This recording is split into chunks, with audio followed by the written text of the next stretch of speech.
वर्षामध्ये ते हो. आणि त्यानंतर सुटकेचा श्वास हा आयुष्यभरासाठी ते आयुष्यभरासाठी आहे. मिळणार आहे. अशा कुठल्या 2 ते 3 गोष्टी तुम्ही सांगू शकाल की त्या तुमच्या रडारवर आहेत की मुलुंडकरांसाठी काही झालं तरी 29च्या आधी मी हे करून देणार असं तुम्ही ठरवलंय? बघा, बर्ड पार्क येस, ऑलरेडी करतोय. पेट्रोल पंपची चांगली बातमी या महिन्यातच अपेक्षित आहे. तर तिसरी मोठी म्हणजे मी एक प्रस्ताव दिलं होतं की मुलुंड हा संजय गांधी नॅशनल पार्कला लागून आहे. ती वन विभागाची बाउंड्री आमच्या मुलुंडमध्ये पण येते आणि मी एक प्रस्ताव दिला आहे की मुलुंडमध्ये त्या वन विभागाला लागून जी जागा आहे तिकडनं आमचा डोंगरावरचा जो टोक आहे ते एक पॉईंट त्याला तारामती पॉईंट म्हणतात. तिकडे आई तारामतीचं मंदिर आहे, प्राचीन काळ, छोटासा मंदिर आहे. आणि मी कॉलेजमध्ये असताना ट्रेकिंग खूप करायचो आणि आम्ही ते मुलुंडवरनं कॅनेरी केव्स पर्यंत चालत जायचो. 1 तासात आम्ही कॅनेरी केव्स बोरिवलीला पोचायचो. बरं.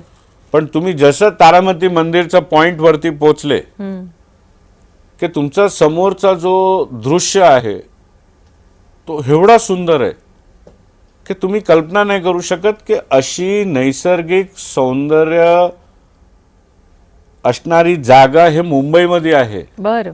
तुळशी तळावाला ज्यावेळी तुम्ही वर्ण बघतात आणि त्याचा अवतीभवती आजूबाजूला संजय गांधी नॅशनल पार्क, हिरवागार नॅशनल पार्क ज्यावेळी बघतात तुम्हाला वाटतं तुम्ही कुठे आले, हे मुंबईमध्ये असं आहे. आणि हे मी आयुष्यभर बघितलं होतं कारण आम्ही नेहमी ट्रेकिंगला जायचो. म्हणून मी बोललो की जे कधी गेलेच नाही त्यांच्यासाठी एक केबल कार जर आपण केली आणि वरती तारामती मंदिरकडे एक चांगली ऑब्झर्वेटरी बनवली आणि मग लोकांना कळेल की मुंबईमध्ये नैसर्गिक सौंदर्याचा एवढा मोठा खजाना आहे, एवढा सुंदर, आपण कल्पना नाही करू शकत एवढा सुंदर दृश्य आहे तो तुळशी तळावाचा. आणि म्हणून मी ती प्रस्तावना दिली. मुख्यमंत्री साहेब खूप सकारात्मक होते.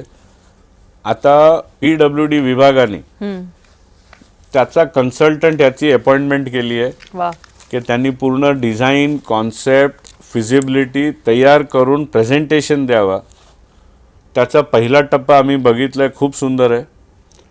आणि मग केंद्राकडनं त्याची सर्व परवानग्या घेतल्यानंतर सर्व परवानग्या आली की 1 वर्षाचं काम येतो. आणि मग पर्यटनच्या दृष्टीने आज मुंबईमध्ये पर्यटनसाठी काय आहे मुलुंडमध्ये की तुमचे नातेवाईक आले किंवा घरी पाहुणे आले बाहेरनं तर तुम्ही म्हणणार कुठे नेऊ, जायला 2 तास लागतील, यायला 2 तास लागतील.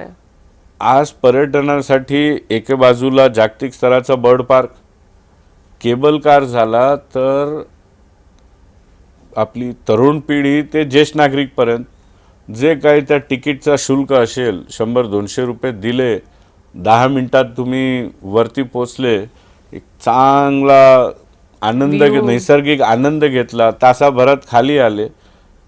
तेच तर आपल्या मेमरीज मध्ये राहतो. आपण ज्यावेळी लहान असताना माथेरानला गेलो किंवा महाबळेश्वरला गेलो तर ते पॉइंट्स आणि तो नैसर्गिक सौंदर्य असणारा दृश्य आज पण आपल्या मेमरीमध्ये आहे. तेच मुंबईमध्ये पण असणार. तर पर्यटनाच्या दृष्टीने पण हे जबरदस्त एक प्रकल्प होणार आहे. ते मला 2029च्या आधी जमलं, देवाचा आशीर्वाद असेल तर करूनच घ्यायचं आहे, लोकार्पण करायचं आहे, फक्त हे नाही करायचं. त्याचबरोबर मुलुंडच्या कचरा भूमीवर बरोबर मी गोल्फ कोर्सची प्रस्तावना दिलेली आहे आणि महानगरपालिका आयुक्त यांनी PGTI याचे अध्यक्ष कपिल देवजी आहेत, आपले क्रिकेट टीमचे कॅप्टन होते, त्यांना फिजिबिलिटी सर्वेसाठी पण परवानगी दिली आहे. त्यांची फिजिबिलिटी सर्वे झाल्यानंतर ते भूखंड जेव्हाही रिकामा होणार ते कचरा भूमी आहे, तिकडे कन्स्ट्रक्शन काहीच होऊ शकत नाही. म्हणून तिकडे गोल्फ कोर्स उभारणं हेही 2029च्या आधी मला करून घ्यायचं आहे. आणि तिसरं ते 2029च्या आधी नाही होणार, पण माझं टार्गेट आहे की त्याचा भूमिपूजन तरी 2029च्या आधी करावा. म्हणजे मुलुंड पूर्वेला नाहूर विभागात जो रेल्वेचा भूखंड आहे तिकडे मी आपले जे रेल्वे मंत्री आहेत अश्विनी वैष्णवजी, त्यांना 1 वर्ष आधी एक प्रस्तावना दिली होती की इकडे तुम्ही मुलुंड टर्मिनस करा.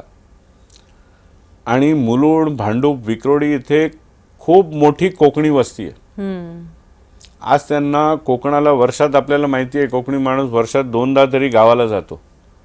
तर त्यांना ट्रेन पकडायची असेल तर दिव्याला जायचं किंवा कुर्ल्याला जायचं किंवा दादरला जायचं.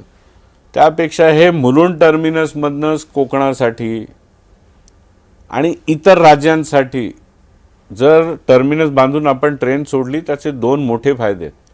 एक, आज मुलुंड, भांडूप, विक्रोळी याची जर वस्ती आपण बघितली तर जवळपास 14-15 लाख लोकांची आहे. खरंय खरंय.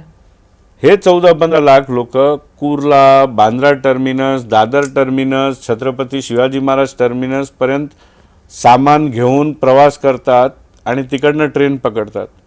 म्हणजे तो ट्रॅफिकचा आणि ट्रेनचा लोड कमी होणार. दुसरं, ही ट्रेन्स तुम्ही इकडे बाहेर दुसऱ्या शहरात किंवा राज्यात जाणारी ट्रेन टर्मिनस मुलुंडला आला तर मुलुंड हा एंड ऑफ ईस्टर्न सबब्स आहे. बरोबर. तर तुमची एक्झिस्टिंग रेल लाईनवरती पण भर येत नाही. बरोबर. तर माझा टार्गेट आहे मुलुंड टर्मिनसचा भूमिपूजन तरी करून घ्यावा आणि टर्मिनस झाल्यावरती जेव्हाही त्याचं लोकार्पण होणार तर पहिली ट्रेन हे कोकणासाठी सुटावी, हा माझा टार्गेट आहे. क्या बात आहे. मला असं वाटतं की कोकणातले जितके लोक आहेत त्यांना नक्कीच ही संकल्पना दिल को छू जाएगी असं म्हटलं तर वावगं ठरणार नाही. कारण गणपतीला आणि मे महिन्यामध्ये कायम हे त्यांचं जाणं हे होतच असतं आणि मोठ्या प्रमाणावर जात असतात. सगळं घर बंद करून जातात, म्हणजे इतकं घरातली सगळीच लोक, त्यामुळे इतकं कम्युटेशन होत असतं, इतकी लोक त्या वाहतुकीच्या आणि या सगळ्या ह्याच्यामध्ये अडकून तो सगळा प्रवास पूर्ण करतात. त्यांच्यासाठी एक मोठा रिलीफ हा होऊ शकेल. मी तुम्हाला छोटी बाब सांगतो. आज मुलुंड, भांडूप, विक्रोळीवाले ज्यांना कोकणाला बाय ट्रेन जायचं असेल तर एक ट्रेन दिव्या जंक्शन जो ठाण्यानंतर येतो सकाळी 5:30ला सुटते की 4:30ला सुटते. आता चाकरमाने ते लोकल ट्रेननी सकाळी 3:30 वाजता ट्रेनच नाही आहे. मग शेवटची ट्रेन जी 1 वाजताची असते ते पकडतात. परिवार, मुलं बाळं, सामान घेऊन